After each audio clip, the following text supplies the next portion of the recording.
Okay. I'll figure out some.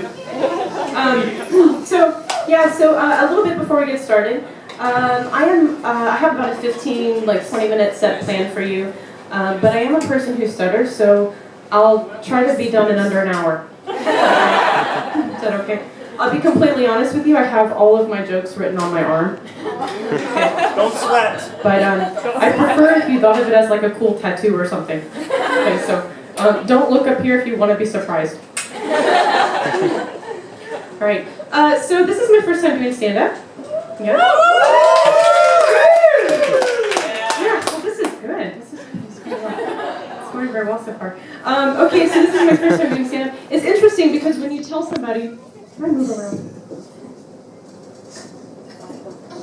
Oh, this is not how it's supposed to go. There we go. Oh, sorry about that. Okay. So this is my first time doing stand-up. It's interesting because when you tell people that you're doing stand-up, they're always like, "Really? Tell a joke." Okay.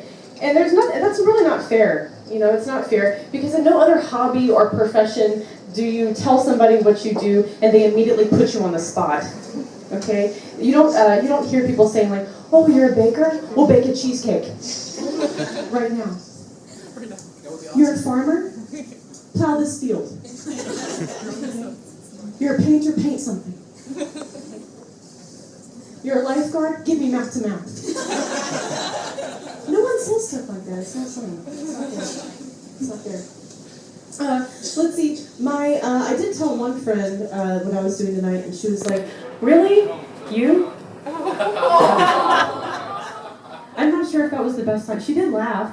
That was very nice. The good thing about doing stand-up in Cheonan, though, is that if I do really bad tonight, I never have to see you people again.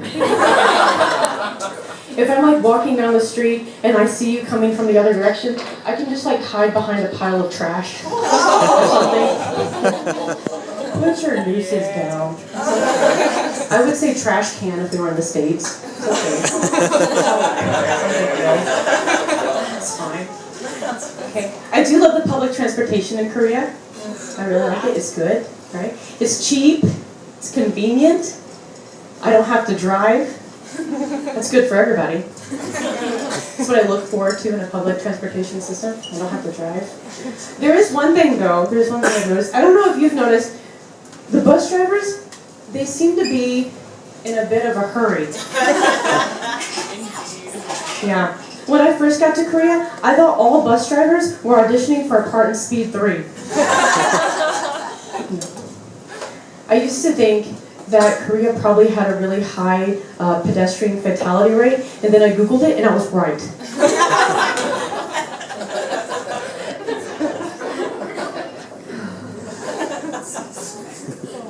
Koreans drive with those little blue sponges on their car, on their car door. I saw a car last week with its whole front bumper covered in those. Watch out for that car. Don't go there. I really like the gingerbong in Korea. We all like to get naked with a bunch of Koreans staring at us. No, it's a bit overwhelming at first, isn't it? Yes. It's a little bit overwhelming. You go in. Everybody's over 65, completely naked, long hair, don't care.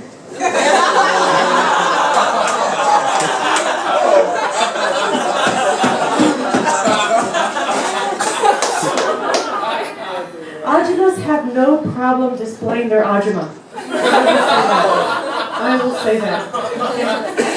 It's amazing the positions necky grandmas will get in, right? Bending down in a deep plie to get to their locker.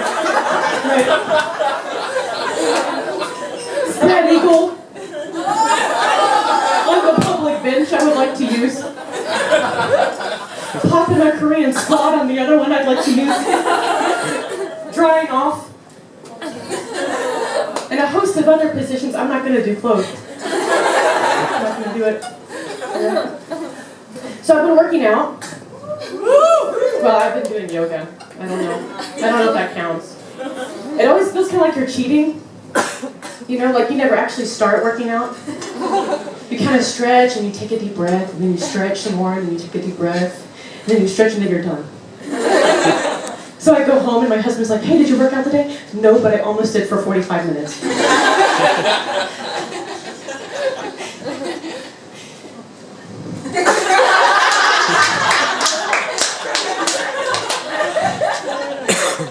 Korea is known as the land of the morning calm, right? I'd like to propose another tagline. Korea, land of the backhand compliment. This is an art form.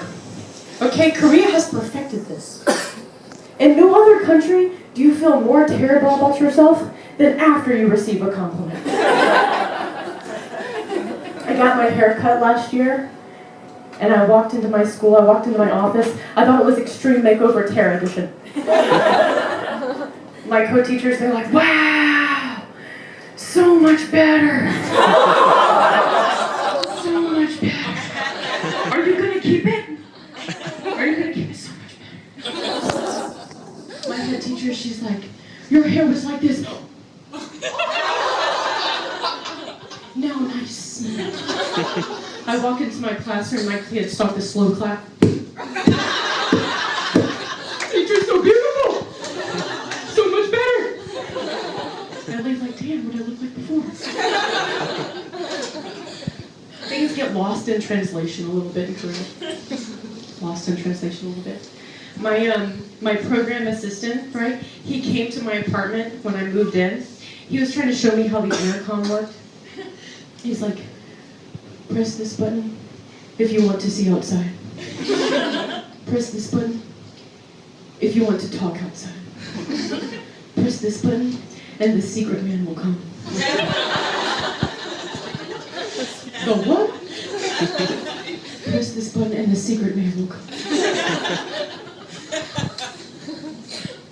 I didn't know whether to be scared or excited. Press this button and the secret man will come. Then I found out it meant security.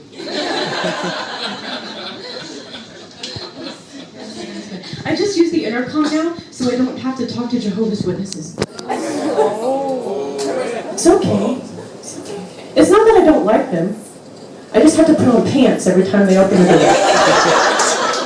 Knock on the door. Put on pants. It used to be that they would ring the doorbell and then I'd automatically know it was them, but then they started knocking. And that confused me. So I think I figured out a really good solution. Next time they knock, I'm just going to answer without pants. Word travels fast about foreign Koreans, the visits will cease. They will eventually stop. I just celebrated my 5th anniversary. Woo! Yeah. Yeah, it's pretty cool. I like it. Let's see. All my friends back home though, it's kind of weird. All my friends back home, they have children, right? And they always think it's important that I reproduce as well. Okay? They're always like, when are you having a baby? Do you have any baby plans? Are you gonna have a baby soon? You thinking about it? You thinking about having a baby? Right? They always act as though the world just went to this catastrophic event and we need to repopulate the planet now. I don't know what planet they're from, but kids are everywhere. I can't leave my apartment and go to the store without seeing at least a dozen of them. Do we really need more? It's not up to me. Even scarier than losing my freedom with having kids is the fact that you have no idea what that kid's gonna look like until it comes out. No clue. Think about it. You could be hot, your spouse, a sexy version of John Lennon, right? You could still end up with the baby looking like Jabba the Hutt. I've seen it happen. It's not good. I've lived in Korea for about 2.5 years. Woo! Some people are like, I don't know if that's a good thing. I don't know. Is that okay? I don't know. It's good. It's good. I really enjoy living in Korea. I will say though, sometimes I think it would be better if I was the only foreigner. I've been through my fair share of Facebook moving sales. You know what I'm talking about. They always say things like, everything must go. Buy my stuff now. They list things like, taco seasoning packet, 500 won. As if we didn't know how much a taco seasoning packet costs in the States. Lady Speed stick deodorant, 3/4 of the way used. 200 won, our best offer. I got an offer, throw it away. That is nasty. Sometimes I'm not sure if foreigners realize what they signed up for. They say really obvious things like, oh, tomorrow's Monday. I have to go to work. I got to work and I had to teach all my classes.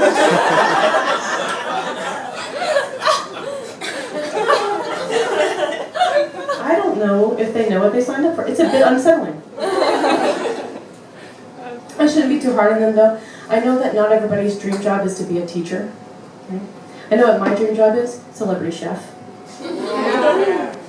Those people get paid to cook and eat their own food. Cook and eat. And then they have the gall to tease us. This is really good. You should try some. They know we can't.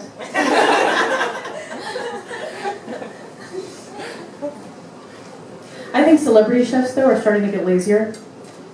Rachel Ray used to have a show called Rachel Ray's 30-Minute Meals. Those shows are getting shorter. It was Rachel Ray's 30-Minute Meals, and then it became Rachel Ray's 25-Minute Meals, Rachel Ray's 20-Minute Meals, Rachel Ray's 15-Minute Meals. I streamlined the Food Network yesterday. I kid you not. Rachel Ray's 30-Second Meals. She opened up a box of Fruit Loops and ate peanut butter out of the jar.